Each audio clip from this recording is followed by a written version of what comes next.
Yes, everybody, welcome back to Talking Wolves. This is Dave, and welcome to the match preview for Wolves against Huddersfield Town. We're finally back after an international break. As you can see alongside me, I've got Ewan. Ewan, how's it going, man? All good, all good. Looking forward Mate, to this game. yeah, club football back, finally. We did try and get a bit of content up for you guys. We had a couple of transfer rumour videos.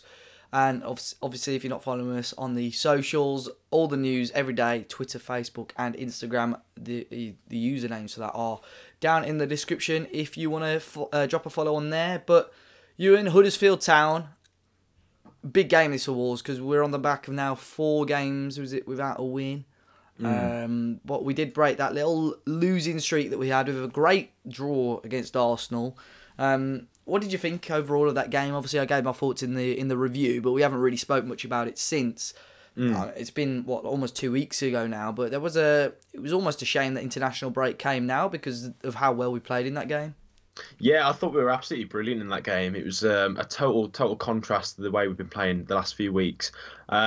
And to be honest, yeah, we should have won it, especially at the end. The few chances. I mean, that Morgan Gibbs-White shot. I think if that had gone in, that'd have gone down as absolute limbs in the away end. And then the Adama chance as well. But no, I think we played really well as a whole, as a defensive unit as well. We completely shut them out of the game, to be honest. It was just that one sort of mistake. Well, not mistake, the cross. I mean, it was an awkward one, wasn't it? But yeah, I thought we played really well, and I'm looking forward to this one now in the weekend. Yeah, I've spoken to a couple of Arsenal fans since then. I think a lot of people, even the pundits, were agreeing that Wolves probably should have gone on to win it. But it comes down to it every game. We seem to mention it is just us not taking our chances, and of course that's what's going to cost us this in this league, in the Premier League. We probably could have got away with it in the Championship, but the Premier League is a different. It's unforgiving, isn't it? It's unforgiving. That's it. Yeah. So, yeah, and Arsenal punished just one half chance for them. And, they missed their chances as well. But, the one little bit of luck they got and obviously went into the back of the net. But Saturday, or Sunday rather, another game on a Sunday, it's almost a completely different challenge for Wolves because Wolves are going to probably have to set up differently, play differently. Whereas they were sort of sitting back against Arsenal and countering. They're probably going to hope to be on the upper hand for the majority of this game against Huddersfield. A few stats to kick off though. Wolves have won just 2 of the last 16 league games against Huddersfield. Drawn 2, lost 12. The last 2 wins coming both in 2015 in February and October. Huddersfield have won 10 of the last 12 league meetings with Wolves, winning each of the last 3 by 1-0. But Wolves have won 6 of the last 7 meetings against Huddersfield in the top flight, although the last game in the top flight was back in 1972. So can't read much into that one. But no. This is almost a perfect time to play them, Ewan. They're 19th, struggling to score goals, won 1 game all season. I mean, as Wolves fans, no disrespect to Huddersfield, but we're going to be pretty disappointed if we don't get anything out of this game whatsoever. Yeah, I mean, it's one of them, innit? I think we have to win, really. It's a three-point game, and we need to win it. Yeah, they haven't had the best start this season, have they? I think, some of the games they've played, and they just haven't clicked, really, this year. It was evident with the last game, especially with West Ham. I know they drew, but, I mean, it was still... it was a tough game for them. But, yeah, I think we should be winning, especially at home. It's one of them that... I feel that if we score early on, it could be a 2 or 3 if we score early on. But as the longer it goes with this one, I feel like it could be like a nervous one, more like a 1-1 or like a close win at the end. Yeah. But I feel like we do have to score early against them, so they push up a bit more and we can just bombard them. Yeah, I wouldn't be surprised if this is almost like a carbon copy of the game against Burnley where we're having all this dominance and these chances. But as you say, I really hope we can. It happened again last season. Whenever we seem to get that early goal, almost like that was it. The deadlock was broken. And we just seem to go with it. And I think that will be key because I wouldn't be surprised to see Huddersfield sit back quite a lot. The way they're set up, the way their strikers are as well. It's not like they've got quick, pacey strikers. They've got those big guys as well. So for them, they're probably not going to play attacking football. And they're going to hope to get us on the counter and get that one chance to score the goal. They're struggling for goals as well. I mean, we talk about Wolves struggling for goals. We've scored 12 in 12. Huddersfield have only got 6. They're the lowest scoring team so far in the league. They're really struggling for goals. And that obviously with just 7 points from the first 12 games, 1 win, 4 draws. Only Fulham have got a worse record. Of course, they went on to beat Fulham, I believe. Was that a couple of weeks ago? Yeah, that's their only win, isn't it? That's their only win of the season. So for them to have only beat bottom of the league, that's going to be concerning for them. So they really need to up their game. Talking about goal scoring though, Ewan, obviously we've got Wolves, plenty of people. I'm not sure. I think it depends what fans were expecting at the start of the season. There was a fraction of the fans hoping to push somehow for the top 6, top 7. You've seen these forwards that have been linked. So we've got obviously Origi. You got today I saw Wu Lee again back in the frame. Yeah. The guy from Kasim Pasa or whatever they're called in Turkey who seems to be scoring. You got that guy Salah from Nantes in France. Any of those there, those 4 or, there's 5, are any of those the sort of players you think, wow, they could come in and do a job? Or do you think that Wolves do need to look further on to get a bigger talent? Well, it's one of the only one that I really know well is Origi. I think that's the one that everyone will probably know. But like we were saying a few weeks back, if we are going for a striker, I mean, we could uncover a hidden gem like we have done with Neves or someone like that. So I don't think it's always important that you go after a big name always. I think especially with this setup that we've got, I think sometimes the lesser known guys who we can take a bit of a risk on, sometimes they do well, like we've seen with Neves and Jota and Costa.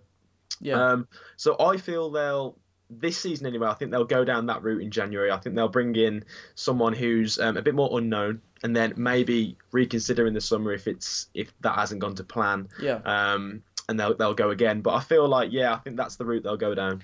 So do you think someone like Wu Lee is that a bad buy for Wolves, or do you think that could be worth a punt? I think worth a punt. I don't think it'd be a bad buy. Sorry, a bad boy. Man like Wu Lee.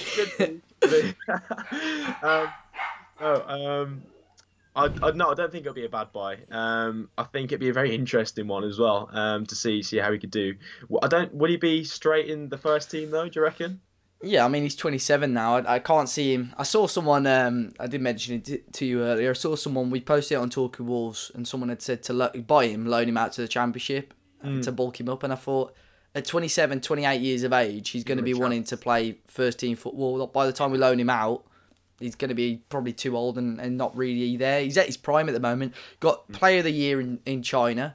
With obviously with some of the names that we know are in China, that's a pretty big deal. Scored almost. Go on. He's bagged almost 30 goals this season, and he's up there at the moment. So for us, we'd get his transfer fee back in shirt sales alone, probably, or marketing. Exactly. So just for Wolves financially, that is going to be a major deal. Obviously, and we've heard that Jeff Shi, obviously, I think they're keen to get a Chinese player in the first team, aren't they, as soon as possible. So I think that would be, like I said, an interesting one. It'd be definitely interesting. You can see two sides, because you've got obviously Wu Lee, who, for me, if you look deeper into it, has got a bit of talent, but at the same time, you've got those people that are going to want instant success and instant goals now. So what do you go? Do you go with a risk of Wu Lee, but obviously that guarantees financially a bit of money, or do you go with someone that's obviously going to help the footballing side of things straight away? It was like the Rafa Mir situation as well. Last season in January, it was sort of similar. Obviously, he's not as big of a name, and he wouldn't get the shirt sales. But he was more of a risk. So we'll see. I mean, there's rumours of Bonatini moving on as well. So if he does move on, you're going to need 2 places to fill, I think. Anyway, we need a striker even if Bonatini stays. So you never know. Wu Lee could come in with someone else. But obviously, Ewan, for Wolves, it's a little bit up in the air at the moment with the defensive issues. Obviously, with the international break, Johnny called up to the Spain team, second call up in a row for him. It looks like he's got an injury to the old, I think it's a knee or something like that, isn't it? A knee or ankle or something. So he's going to be out now. It could have been a lot worse, but up to about 6 weeks. A massive chance, isn't it, for Ruben Vinagre on the left-hand side? Yeah, I mean, in one way, obviously, I'm gutted for Johnny, because I think he's been immense this season. I think he's been really good. But I'm really excited to see Vinagre come in. And I think against Huddersfield, this could be like the perfect game for him to just let loose and go for it, because, like you said, they haven't scored many goals. So we can afford to maybe give him a bit more freedom to let him track up a bit more. And yeah, I think it'll be a really interesting game for him. A lot of people have been saying about the other situation with Doherty as well, though. I think that's that's the bigger issue because we haven't really got a right-sided player, have we? I mean, people have said Dendoncker and Bennett, can they maybe fit in? But I'm not sure what I'd do. What do you reckon? What do you reckon they're gonna do? Obviously we saw Bennett there, but I think with this game against Huddersfield, we've got I personally think, by the sounds of it, I think they'll try and get Doc back. I know it's a facial injury, so it's a bit of an issue, but that can always be bandaged or stitched up or whatever. But if they have to do it, I mean, there's Iorfa there, which is a massive risk. Can you imagine? I know, massive risk, but a big chance. There is Dendoncker. I've seen stupid shouts, so, I mean, there's Adama, which I can sort of see the logic in, but footballing mentally, he's not there. Can you imagine him being disciplined to play there? I'm sure we had Adama. There was definitely a game this season where Adama went right wing and Costa sat back at like right wing back, but I don't think for 90 minutes you can't risk that happening. No. So I think it will be Dendoncker. I saw someone say Morgan Gibbs-White or Neves go there and Morgan Gibbs-White in the middle, but I think Neves is wasted there. Yeah, completely. So we'll leave it to Nuno. It's a bit of a complicated one, but we'll let him decide anyway. Anyway, moving on. Huddersfield. I believe there was something said about Wolves on a Huddersfield forum that you saw. Go on. So I've been scouring the Huddersfield forum today, and they've basically got a thread about the Wolves game, and one of the guys reckons 2-0 Huddersfield. And he's quoted that Wolves fans are their club's worst enemy this year. They're the polar opposite to us. They expect top half, some even European place finishes. They'll be right on the team and managers' backs when things aren't going right for them.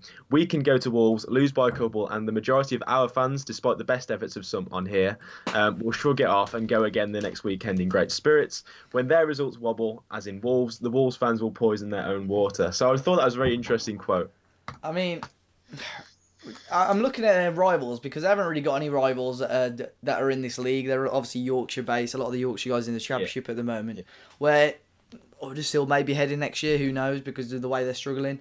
It's just funny, isn't it? I think Huddersfield, the last couple of years, they've always seemed to have a little bit of an issue. But a lot of them on here think that all Wolves fans are this. They're very, oh, look at us, we're a big club because we've got fans, and I don't think they like it. I've been reading a few, and I think that gets on their nerves a bit. But it's an interesting quote, and I don't think this season it has been like that though. Maybe in the past seasons where like we have gotten managers' backs and players' backs, but I think this season it's been great. Like even the Watford game when we went 2-0 down, they were still singing. I don't think it's that case this season, but it's an interesting comment.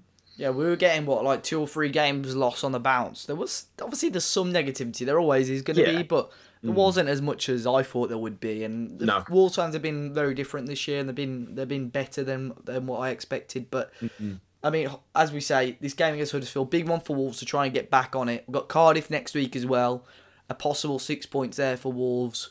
What do you reckon the score is going to be? Let's get some score predictions.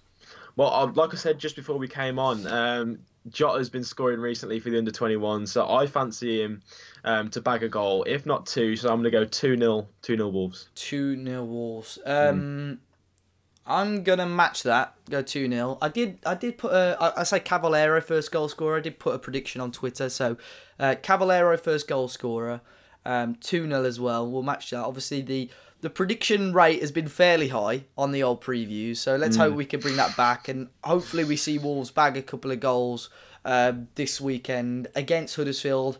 Another Sunday kickoff. I'm just looking at their defending stats. Conceded 22. I think it's like the third or fourth worst in the league. But yeah, goal scoring for Huddersfield is a real issue, and with how well Wolves are defensively, I think we'd be fairly disappointed not to keep a clean sheet in this game. So let us know your thoughts in the comment section down below, guys, your score predictions. As always, you can check us out on the social medias, keeping up to date with all the Wolves news on Facebook, Twitter and Instagram. We've been having a fair amount of giveaways and stuff on there as well, so always positive to join in.